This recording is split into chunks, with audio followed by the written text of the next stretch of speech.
And this weekend's Rockport's Downtown Cultural Arts District will be hosting their monthly farmers market. The farmers market usually takes place the second Saturday of each month.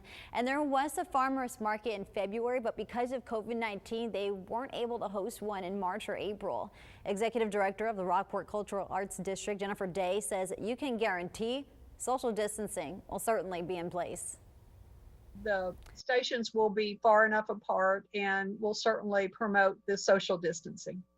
There will also be open galleries, boutiques, and sidewalk sales. Many vendors have installed hand washing stations and social distancing marks on the floors.